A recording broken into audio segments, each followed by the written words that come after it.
Lacan, c'est en effet une réaction. C'est une réaction subjective à du mode.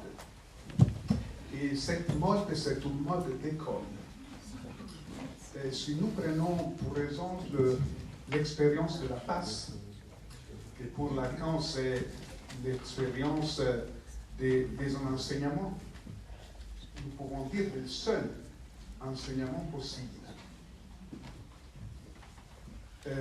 Nous voyons, j'ai passé par l'école de la cause avant, nous voyons que l'expérience de la passe, ce n'est pas le lieu de l'enseignement, mais de la ratification de la doctrine. C'est-à-dire que l'analyse terme sur le raisonnement du fantasme et puis sur l'identification aux symptômes, c'est une confirmation de la dogme de la doctrine. Et ça, c'est l'échec total de l'indication de Lacan. Ce n'est pas la passe qui va à obliger la doctrine à se reformuler, mais le contraire. C'est la doctrine qui trouve dans la passe sa confirmation. Donc, plus en général, ce texte est une réaction à une lecture téléologique de Lacan. C'est-à-dire que les premiers, les deuxièmes et les derniers sont une échelle progressive. Et c'est une lecture hegelienne de Lacan. Et le livre, c'est une réaction à ça, justement. Je vous donne un seul exemple. Je me suis occupé toute la vie de l'anorexie mentale. Si vous lisez Séminaire 11 ou La direction de la cure, qui sont des textes fondamentaux sur le thème, nous trouvons la définition de l'anorexie comme de la racine hystérique de l'anorexie. C'est-à-dire le refus de l'objet, c'est une manière anorexique pour faire exister les signes d'amour. Mais la clinique de l'anorexie, ce n'est pas seulement ça. Mais si vous lisez les complexes familiaux et la note de Lacan sur l'anorexie mélancolique et sur la proximité de l'anorexie avec la toxicomanie, et vous trouvez la définition de l'anorexie comme appétit de mort ou comme désir de la larve, et tout change. Donc, le clinique Lacan a vu ce que le deuxième n'a pas vu. Donc, il faut lire tout Lacan, mais il y a plusieurs exemples de ça. Par exemple, notre concept, c'est le concept d'existence. Parce que le réel se trouve là, sa première formulation. Et séminaire 2, l'existence occupe une position centrale dans le séminaire 2. C'est l'aptitude à la mort de l'existence. C'est la impossibilité. Dans le livre, j'ai dit qu'il y a deux non-rapports dans la théorie de Lacan. Le plus connu, c'est une existence du rapport sexuel. Bon, nous le connaissons très bien. Mais il existe une autre façon de dire pas des rapports, les non-rapports, c'est-à-dire l'impossibilité d'associer l'existence, les réels de l'existence, au champ du sens. Ça, c'est impossible. Et ça, c'est la vérité de la mélancolie.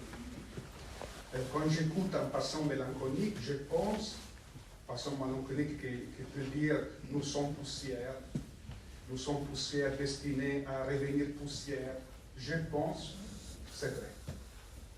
C'est vrai, c'est comme ça. La mélancolie dit une vérité absolue. L'existence, à l'origine, n'a pas du sens. Bon, ça c'est la réaction à livre sur Lacan. Sur le premier, je pense que l'effort que j'ai fait, c'est de freudienne, c'est de penser qu'il n'existe pas de psychologie individuelle, mais que la psychologie, c'est toujours sociale, c'est le début de la psychologie de Freud. Et donc, le paradigme de la clinique du vide, ce n'est pas le seul possible pour lire l'actualité du malaise de la civilisation. Pourquoi? parce que ce matin nous avons évoqué la politique, parce que la version, pardonnez-moi, néolibérale de la pulsion, la version anarchiste de la pulsion, individualiste de la pulsion, ce n'est plus le seul centre du malaise de la civilisation. Cette pulsion, c'est la pulsion qui pousse les sujets à remplir les vides, remplir le manque réduit à vide. Et c'est le mythe du marché, c'est le mythe de la consommation. Ce n'est pas terminé cette époque, mais ce n'est pas la seule. Donc nous avons une oscillation dans le sens kleynien du terme, pas une substitution, mais une oscillation entre le paradigme clinique du vide, la version néolibérale de la pulsion, l'incandescence de la pulsion, pour exemple, qui trouve dans la clinique de la toxicomanie une explication claire. Et aujourd'hui, nous avons une pulsion sécuritaire au centre. Qu'est-ce que signifie une pulsion sécuritaire? Deleuze parle dans l'Archétype de l'existence d'un désir fasciste. Nous devons interroger la possibilité d'avoir un désir fasciste. Qu'est-ce que c'est le désir fasciste? Définition de Deleuze, c'est, entre guillemets, c'est la perversion collective de la pulsion grégaire. C'est-à-dire que le sujet va, c'est le vieux Spinoza qui dit ça, le sujet va choisir la chaîne à la place de la liberté. Et nous sommes dans ce temps, le temps du souverainisme, du protectionnisme, du nationalisme, de la clôture. Et ça, c'est une nouvelle forme de mélancolie. Je vous donne, je termine parce que j'ai pris trop de temps et je fais très rapidement. Je vous donne un exemple de différence entre la mélancolie classique, que nous connaissons comme un délire moral, qui tient le centre du sentiment de culpabilité, l'autodénigration, l'autodifamation, etc., etc. C'est Freud, deuil et mélancolie, c'est encadré très bien ce type clinique. Dans les néo-mélancolies, nous n'avons pas ça. Le thème de la faute, de la sentiment de culpabilité, ce n'est plus le centre. Le centre, c'est la réduction du sentiment de la vie. C'est le corps qui se réduit à un poids à traîner. C'est la solidification de la frontière, de la défense de la vie. Et la frontière, ce n'est plus un lieu d'échange, de transition, mais c'est solidifié. Donc nous ne sommes plus dans le temps Bauman de la liquidité, nous sommes dans le temps de la solidification, une solidification du sujet non mélancolique et une solidification de notre collectif, qui explique beaucoup de tragédies qui sont en cours. Une extrême solidification de l'identité.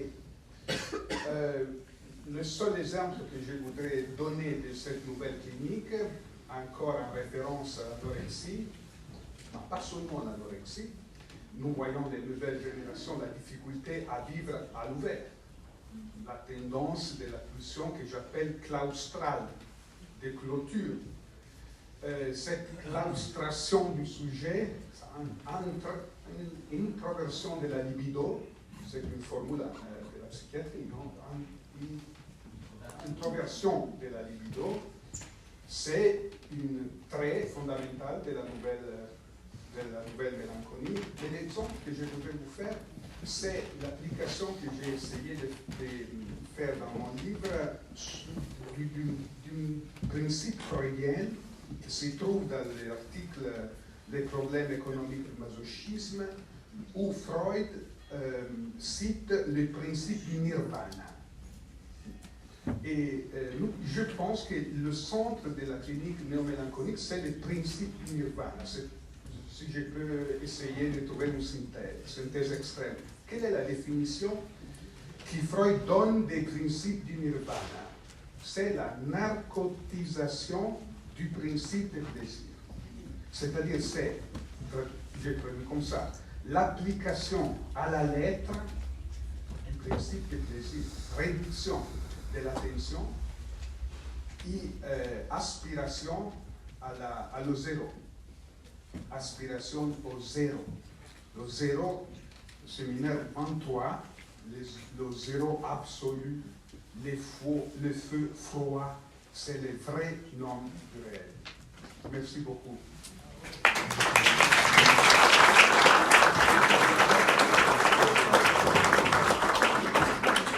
D'autres interventions?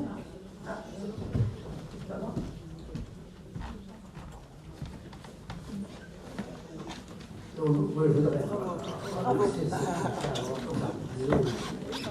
l'ensemble sur ça. Ça fait longtemps que, effectivement, on est un certain nombre à se battre sur cette histoire